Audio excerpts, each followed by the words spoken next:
제21장. 이스라엘 사람들이 미스바에서 맹세하여 이르기를, 우리 중에 누구든지 딸을 베냐민 사람에게 아내로 주지 아니하리라. 백성이 베델에 이르러 거기서 저녁까지 하나님 앞에 앉아서 큰 소리로 울며 이르되, 이스라엘의 하나님 여호와여, 어찌하여 이스라엘에 이런 일이 생겨서 오늘 이스라엘 중에 한 지파가 없어지게 하시나이까? 하더니 이튿날에 백성이 일찍이 일어나 거기에 한 제단을 쌓고 번제와 화목제를 드렸더라. 이스라엘 자손이 이르되, 이스라엘 온 지파 중에 총회와 함께하여 여호와 앞에 올라오지 아니한 자가 누구냐? 이는 그들이 크게 맹세하기를 미스바에 와서 여호와 앞에 이르지 아니하는 자는 반드시 죽일 것이라 하였습니다. 이스라엘 자손이 그들의 형제 베냐민을 위하여 뉘우쳐 이르되, 오늘 이스라엘 중에 한 지파가 끊어졌도다. 그 남은 자들에게 우리가 어떻게 하면 아내를 얻게 하리요? 우리가 전에 여호와로 맹세하여 우리의 딸을 그들의 아내로 주지 아니하리라 하였도다. 이스라엘 지파 중 미스바에 올라와서 여호와께 이르지 아니한 자가 누구냐? 하고 본즉 야베스 길르앗에서는 한 사람도 진영에 이르러 총회에 참여하지 아니하였으니 백성을 계수할 때에 야베스 길르앗 주민이 하나도 거기에 없음을 보았습니다. 회중이 큰 용사 12,000명을 그리로 보내며 그들에게 명령하여 이르되, 가서 야베스 길르앗 주민과 부녀와 어린아이를 칼날로 치라. 너희가 행할 일은 모든 남자 및 남자와 잔 여자를 진멸하여 바칠 것이니라 하였더라. 그들이 야베스 길르앗 주민 중에서 젊은 처녀 400명을 얻었으니 이는 아직 남자와 동침한 일이 없어 남자를 알지 못하는 자라. 그들을 실로 진영으로 데려오니 이곳은 가나안 땅이더라. 온 회중이 림몬바 위에 있는 베냐민 자손에게 사람을 보내어 평화를 공포하게 하였더니 그때 베냐민이 돌아온지라. 이에 이스라엘 사람이 야베스 길르앗 여자들 중에서 살려둔 여자들을 그들에게 주었으나 아직도 부족하므로 백성들이 베냐민을 위하여 뉘우쳤으니 이는 여호와께서 이스라엘 지파들 중에 한 지파가 빠지게 하셨음이었더라. 회중의 장로들이 이르되, 베냐민의 여인이 다 멸절되었으니 이제 그 남은 자들에게 어떻게 하여야 아내를 얻게 할까? 베냐민 중 도망하여 살아남은 자에게 마땅히 기업이 있어야 하리니 그리하면 이스라엘 중에 한 지파가 사라짐이 없으리라. 그러나 우리가 우리의 딸을 그들의 아내로 주지 못하리니 이는 이스라엘 자손이 맹세하여 이르기를 딸을 베냐민에게 아내로 주는 자는 저주를 받으리라 하였음이로다. 보라, 베델 북쪽 르보나 남쪽 베델에서 세겜으로 올라가는 큰 길 동쪽 실로에 매년 여호와의 명절이 있도다. 베냐민 자손에게 명령하여 이르되, 가서 포도원에 숨어 보다가 실로의 여자들이 춤을 추러 나오거든 너희는 포도원에서 나와서 실로의 딸 중에서 각각 하나를 붙들어 가지고 자기의 아내로 삼아 베냐민 땅으로 돌아가라. 만일 그의 아버지나 형제가 와서 우리에게 시비하면 우리가 그에게 말하기를 청하건대 너희는 우리에게 은혜를 베풀어 그들을 우리에게 줄지니라. 이는 우리가 전쟁할 때에 각 사람을 위하여 그의 아내를 얻어주지 못하였고 너희가 자유로 그들에게 준 것이 아니니 너희에게 죄가 없을 것임이니라 하겠노라 하매, 베냐민 자손이 그같이 행하여 춤추는 여자들 중에서 자기들의 숫자대로 붙들어 아내로 삼아 자기 기업에 돌아가서 성읍들을 건축하고 거기에 거주하였더라. 그때에 이스라엘 자손이 그곳에서 각기 자기의 지파 자기의 가족에게로 돌아갔으니 곧 각기 그곳에서 나와서 자기의 기업으로 돌아갔더라. 그때에 이스라엘의 왕이 없으므로 사람이 각기 자기 소견에 옳은 대로 행하였더라.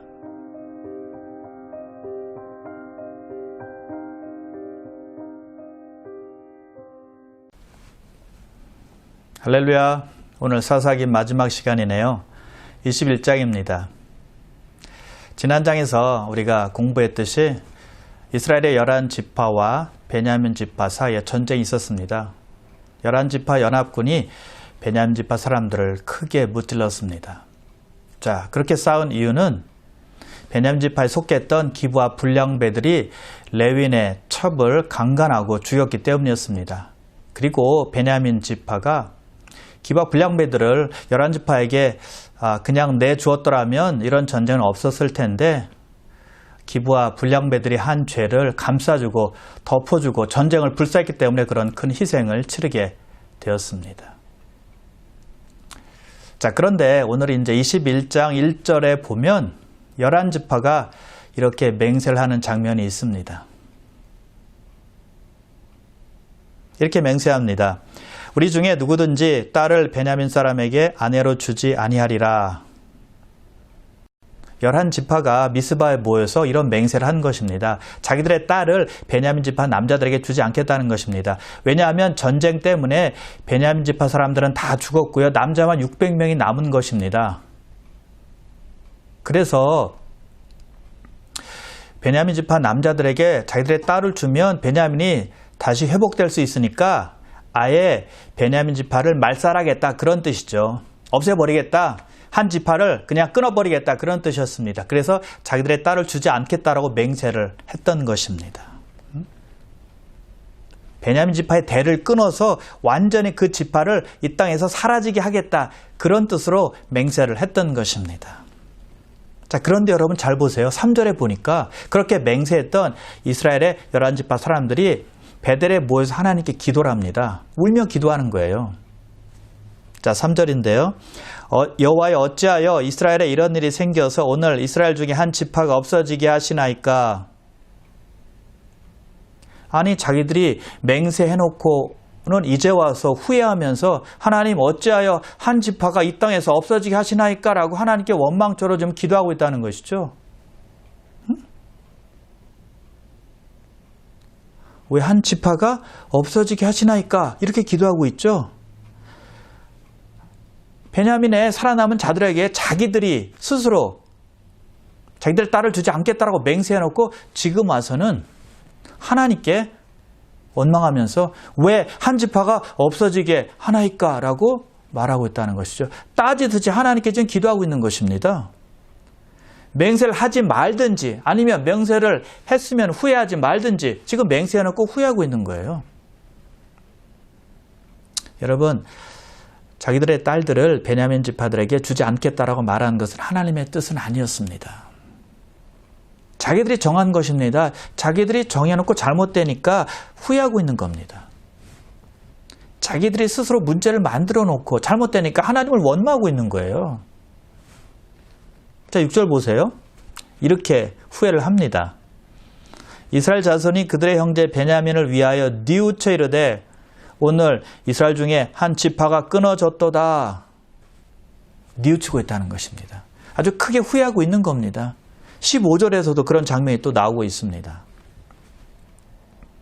자, 여기서 보면 이스라엘 백성들 기도하면서 하나님께 원망하고 있습니다.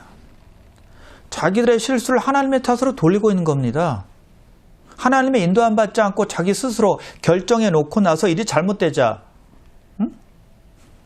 하나님 탓하고 있다는 것이죠. 여러분, 우리도 그럴 때 있지 않습니까? 우리 마음대로 결정하고 우리 마음대로 살아놓고 무슨 일이 잘못되면 하나님 탓합니다. 우리의 소견대로 행해놓고 무슨 일이 잘못되면 하나님을 원망하는 것입니다. 하나님의 인도하심 받기 위해서 기도도 안 해놓고 하나님과 동행하는 삶도 삼일지 않았고 기도도 안 해놓고 일이 잘못되면 하나님께 따지는 거예요. 지금 이스라엘 백성들이 그렇게 하고 있다는 것이죠. 여러분, 그런 적 있습니까? 없습니까? 약간이라도 있을 겁니다.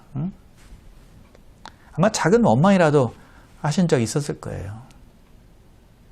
여러분, 그런 문제가 생겼을 때 우리들이 해야 되는 행동은 해결할 수 있는 방법은 단 한 가지라고 생각해요. 그 모든 책임을 나에게 돌리는 것입니다. 하나님께 떠넘기는 게 아니라는 것입니다. 잘못을 나에게 돌리라는 거예요. 그리고 나서 그 모든 일을 하나님 없이 결정했습니다 라고 회개해야 된다는 것이죠. 그리고는 그때부터 하나님의 인도하심을 구하며 사는 겁니다. 그게 해결 방법이에요. 자, 그리고 이스라엘 11지파가 한 맹세는 감정적인 맹세였습니다. 분노에서 나온 맹세였다는 것이죠. 베냐민 지파와 싸워서 완전한 승리를 거두었지만 아직도 그들이 행한 악행을 기억하고 있는 것입니다. 이스라엘 백성들에게 어떤 그 분노의 감정이 그대로 남아있다는 것이죠. 그러니까 600명의 베냐민 남자들에게 자기 딸들을 주지 않겠다라고 강경하게 말하는 것이죠. 그래서 그들의 맹세, 그들의 판단은 올바르지 못했다는 것이죠. 감정적이었으니까요. 여러분, 사람이 분노할 때는요, 바른 판단, 바른 결정을 절대 내릴 수 없습니다. 흥분된 상태에서 결정하기 때문입니다. 감정적인 마음은요, 실수를 만들어냅니다. 이성적으로 생각할 수 없게 만드는 거예요. 그런 마음이 있을 때는 절대 금방 결정하면 안 됩니다. 절대 금방 말하면 안 됩니다. 절대 금방 무슨 행동을 하면 안 돼요. 아주 위험해요. 기다려야 됩니다. 마음을 좀 진정시켜야 돼요. 가라앉혀야 된다는 것이죠. 에베소서 4장 26절 27절인데요. 분을 내어도 죄를 짓지 말며 해가 지도록 분을 품지 말고 마귀에게 틈을 주지 말라. 화가 나더라도 죄를 짓지 말고 해가 지기 전에는 그 화를 다 풀라는 것입니다. 그렇지 않으면 마귀에게 틈을 준다는 것입니다. 마귀에게 기회를 준다는 거예요. 여러분, 마귀는요, 그런 기회를 절대 놓치지 않습니다. 그래서 우리가 분노할 때 마귀가 가장 잘 사용합니다. 가장 즐거워해요. 자기 마음대로 우리들을 종노릇 하게 할 수 있으니까. 11지파 사람들은 너무 성급히 결정했다는 것이죠. 실수한 것입니다. 감정에 못 이겨서 맹세한 거예요. 자, 그런데 그들의 맹세가 왜 잘못되었을까요? 그들은 맹세하고 나서 하나님께 기도했습니다. 원망하며 기도했어요. 어쨌든 기도한 거예요. 그때 하나님은 아무 말씀도 그들에게 하지 않으셨다는 것이죠. 근데 전장 20장에서 보면 11지파들이 연합을 해서 베냐민 지파 전쟁하기 전에 하나님께 기도했습니다. 하나님, 누가 먼저 싸우러 올라가리까? 그러자 하나님께서 유다가 먼저 올라갈지어다라고 응답해 주셨습니다. 3번이나 그들에게 베냐민을 치라라고 말씀하셨습니다. 즉, 베냐민과 싸우는 것을 인정하신 것입니다. 그래서 베냐민 지파를 공격하는 일은 하나님께서 인정하신 일이었고 허락하신 일이었다는 것이죠. 그러나 베냐민의 남은 지파들에게 자기들의 딸을 주지 않겠다라고 맹세한 것은 하나님의 뜻과는 무관했다는 것입니다. 자기들이 알아서 결정한 것입니다. 자기들이 정한 겁니다. 그래서 그들의 그 맹세는 감정적이었다라고 볼 수가 있다는 것이죠. 그러니 그 기도에 아무런 하나님의 응답이 없었다는 것입니다. 자, 그리고 5절에 보니 또 한 가지 맹세를 합니다. 미스바에서 이스라엘의 총회를 하는데 오지 않는 사람은 반드시 죽이기로 맹세했다는 것이죠. 두 번째 맹세입니다. 자, 이것은 무슨 뜻인가 하면 베냐민과의 전쟁을 할 때 11지파에게 오지 않고 그들과 힘을 합하지 않은 사람들을 벌하겠다는 거예요. 그 사람들이 누구였는가 하면 길르앗 야벳 사람들이었습니다. 그래서 그들이 총회에 참여하지 않은 거죠. 그래서 군사 12,000명을 그들에게 보내서 그들을 치게 만듭니다. 자, 여기 보면 이스라엘의 11지파는 또다시 맹세를 했습니다. 전쟁에 동참하지 않은 사람들을 보복하겠다는 맹세였다는 것이죠. 근데 이것이 문제였어요. 사실 이스라엘의 11지파들은 첫 번째 맹세한 것을 후회만 하지 말고 회개했어야 했다는 것이죠. 베냐민 지파에게 화가 나서 씨를 말리려고 맹세했지만 지나고 보니 잘못되었다라는 걸 깨닫게 되었죠. 그럼 회개해야죠. 후회만 하고 있으면 뭐 할 겁니다. 뭐 할 거예요. 뉘우치기만 하면 뭐 할 거냐고요. 진정으로 회개를 해야죠. 다시는 그런 일을 하지 않겠다라고 하나님께 다짐을 해야죠. 그러나 그들은 회개는커녕 또 다른 맹세를 하게 되죠. 자기들과 힘을 합하지 않은 사람들을 처단하겠다라고 맹세했다는 것입니다. 이것이 잘못됐다는 것이죠. 이제는 화합할 때입니다. 같은 동족끼리 피비린내 나는 전쟁을 통해서 많은 희생을 얻었잖아요. 많은 걸 잃었잖아요. 이제는 회복하는데 온 힘을 쏟아야 될 때라는 것이죠.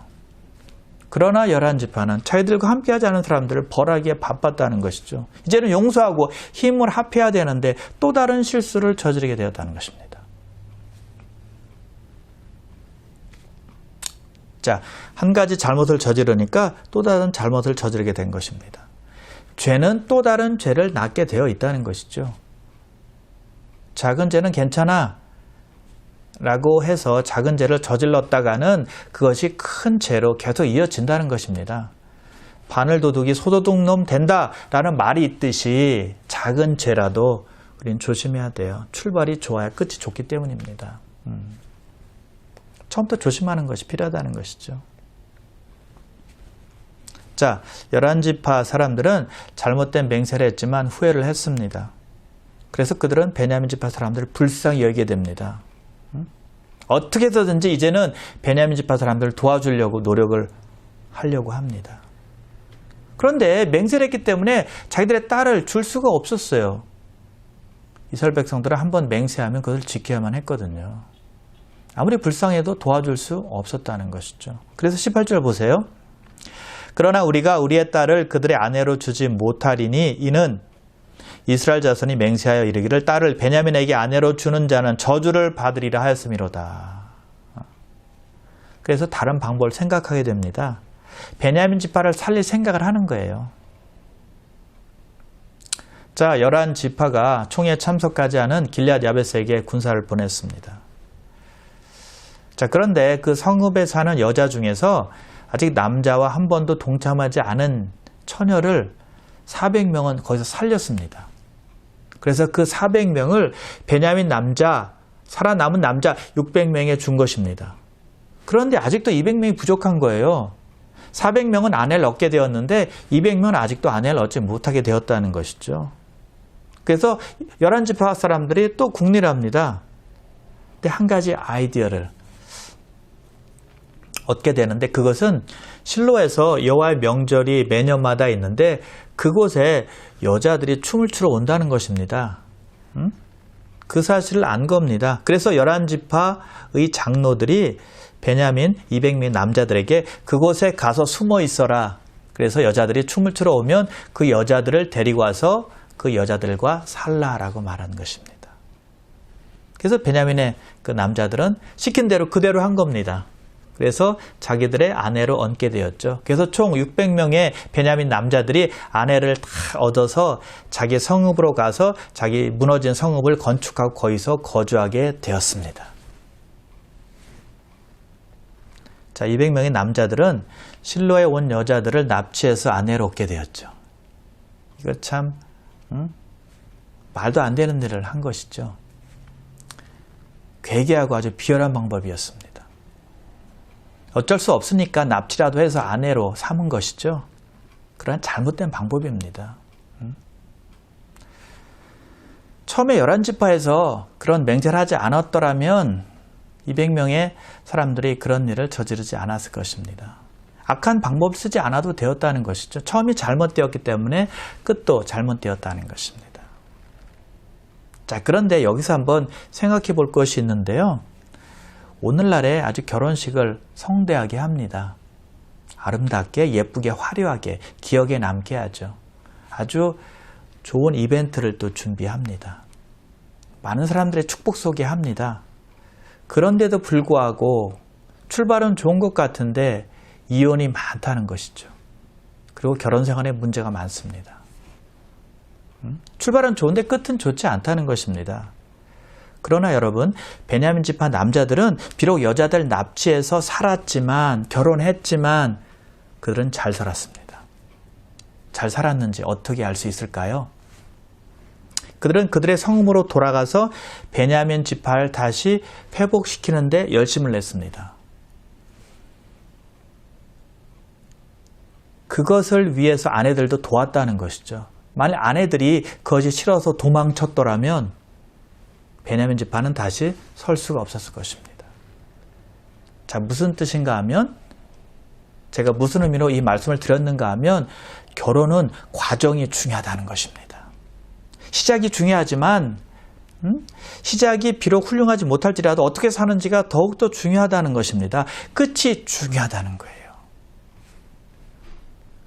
물론 이 사람들의 방법은 잘못된 거죠. 옳지 않은 방법으로 시작하면 안 됩니다. 바른 방법으로 축복해야 되고요. 축복받으면서 출발해야 옳습니다. 그러나 더욱 중요한 것은 과정이라는 것이죠.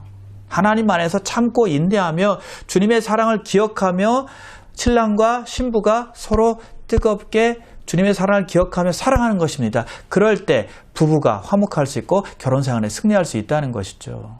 아무리 힘들어도 예수님의 사랑을 기억하며 서로 사랑한다면 이기지 못할 일이 없다는 것입니다. 자기가 원하는 대로 되지 않는다고 해서 이혼하면 이것은 말이 안 된다는 것이죠. 넌센스라는 것이죠.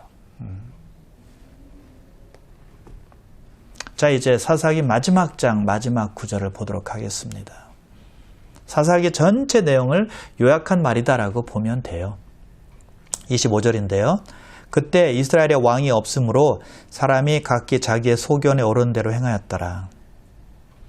이스라엘 백성들이 여호와 하나님을 자기들의 왕으로 모시지 않았기 때문에 자기의 소견대로, 자기의 뜻대로, 자기의 생각대로, 자기의 경험대로 행했다는 것이죠. 그것이 사사기 전체 내용입니다. 특별히 사사기 17장에서 21장까지 내용을 대변한 것입니다.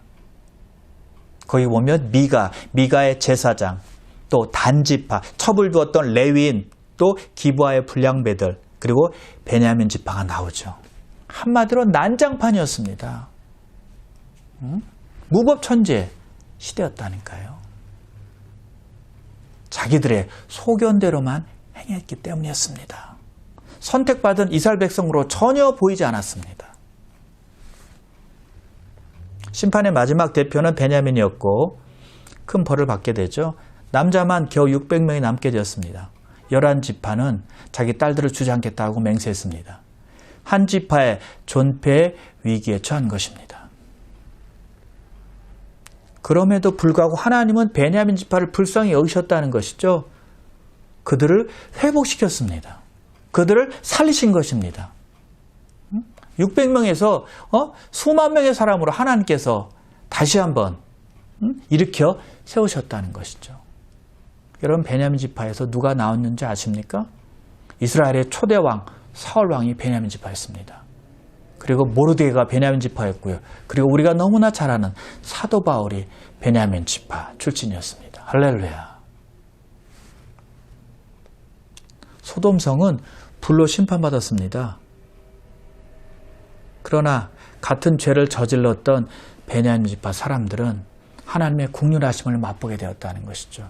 하나님께서 그들을 불쌍히 여기셨다는 것이죠. 심판 가운데서도, 징계 가운데서도 하나님께 그들을 살리신 것입니다. 보호하고 끝까지 지켜서 이스라엘 지파가, 베냐민 지파가 다시 한번 꽃을 피울 수 있도록 하나님께서 역사하셨다는 것이죠. 하나님의 긍휼이요, 하나님의 사랑하심이 이처럼 크다는 거 우리 다시 한번 기억해야 된다는 것이죠.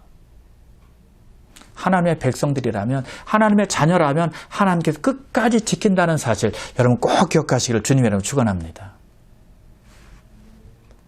사사기에서의 교훈은 한 가지라고 생각해요. 이스라엘 백성들의 잘못, 실수를 우리는 따르지 않는 것입니다.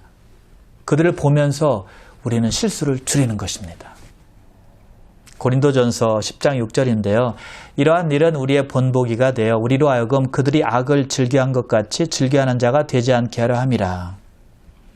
이스라엘 백성들의 행위가 우리들의 본보기가 된다는 것입니다. 그들은 악을 즐겨 행했지만 우리는 악을 즐겨 행하는 자가 되면 안 된다는 것이죠. 그들을 따르면 안 된다는 것입니다.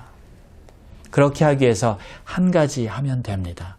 예수님을 우리의 왕으로 모시고 사는 것입니다. 그래서 우리의 사사기의 끝은 이렇게 돼야만 합니다.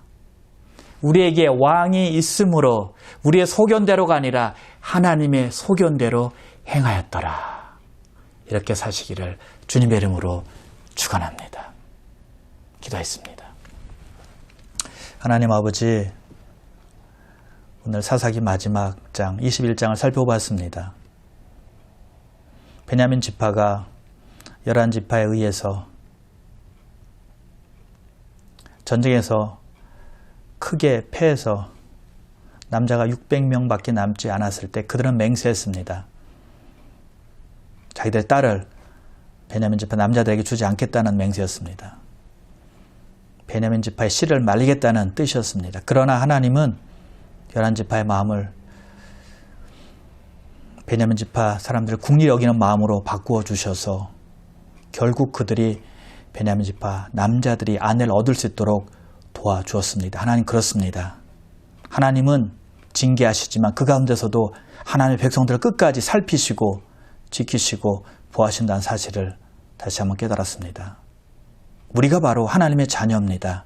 우리를 살리시고 살피시고 도우시는, 보호하시는, 지키시는 그 하나님을 꼭 기억하며 우리도 하나님을 사랑하는 귀한 하나님의 백성 될 수 있도록 인도해 주시옵소서. 그래서 우리는 이스라엘 백성들의 본을 받는 것이 아니라 그들을 보면서 우리는 실수를 줄이며 살아가는 우리의 삶이 될 수 있도록 인도해 주시옵소서. 그래서 여호와 하나님께서 우리 안에 계시기에 우리 소견대로가 아니라 하나님의 소견대로 행했습니다 라는 우리의 고백이 날마다 될 수 있도록 하나님께서 인도하시고 역사하여 주시옵소서. 우리 성도님들 사사기를 통해서 배운 모든 내용 기억하며 하나님의 국률하심을 기억하고 또 이스라엘의 본을 본받지 않고 하나님을 우리 삶의 주인으로 왕으로 모셔드리며 살아갈 수 있도록 인도하시고 축복하여 주시옵소서. 감사드리오며 예수님의 이름으로 기도드리옵나이다. 아멘.